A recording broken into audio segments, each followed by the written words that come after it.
ये खबर KR मंगलम university द्वारा प्रस्तुत की गई है। नमस्कार दोस्तों, स्वागत है आपका दैनिक जागरण में। थलपति विजय ने तमिलनाडु में सियासी इतिहास रच दिया है। आज चेन्नई के जवाहरलाल नेहरू स्टेडियम में उन्होंने मुख्यमंत्री पद की शपथ ली। लेकिन सबसे ज्यादा सुर्खियां बटोर रही हैं विजय और राहुल गांधी की दोस्ती।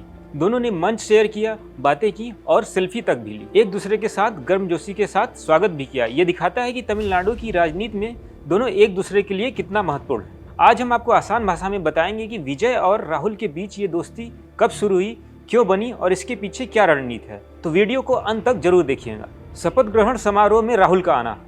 दोस्तों, 10 मई 2026 को थलपति विजय ने आधिकारिक रूप से तमिलनाडु के मुख्यमंत्री पद की शपथ ली। लेकिन इस समारोह में सबसे ज्यादा चर्चा राहुल गांधी की मौजूदगी की हो रही है। राहुल गांधी खुद चेन्नई पहुंचे, मंच पर विजय के साथ खड़े हुए, बातें की और दोनों ने सेल्फी भी ली।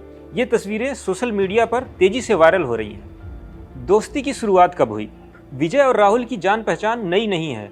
साल 2009 में विजय ने कांग्रेस में शामिल होने की कोशिश की थी, हालांकि उस समय बात नहीं बनी।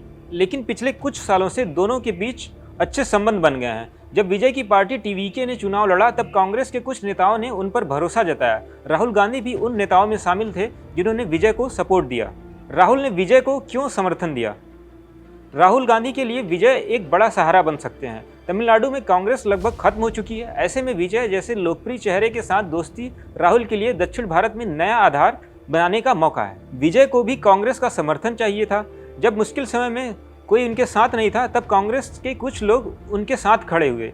विजय ने खुद कहा कि राहुल गांधी और प्रवीण चक्रवर्ती जैसे नेताओं ने उन पर भरोसा किया। विजय ने राहुल को भाई कहा। विजय की जीत के बाद राहुल गांधी से उनकी कम से कम 3 बार फोन पर बात हुई। गठबंधन बनने के दिन विजय ने राहुल को फोन किया और उन्हें भाई कहकर संबोधित किया।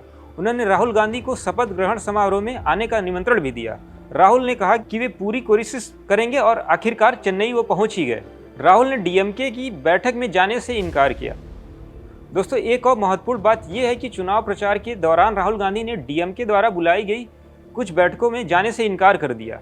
वे विजय के साथ अपनी दोस्ती को प्राथमिकता दे रहे थे।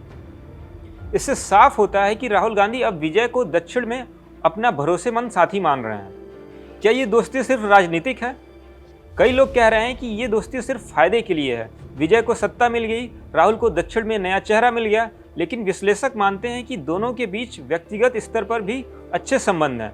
दोनों ही पुरानी राजनीति से अलग नई सोच रखते हैं। तमिलनाडु की राजनीति में नया समीकरण। दोस्तों, विजय और राहुल की बढ़ती दोस्ती तमिलनाडु की राजनीति में नया समीकरण बना रही है। DMK कांग्रेस गठबंधन टूटने के बाद कांग्रेस अब TVK के साथ ज्यादा करीब आ रही है। कुछ नेता कह रहे हैं कि राष्ट्रीय स्तर पर अब कांग्रेस और TVK का गठबंधन भविष्य में मजबूत हो सकता है। अब ये तो आने वाले वक्त में ही पता लगेगा। विजय के 3 बड़े फैसले।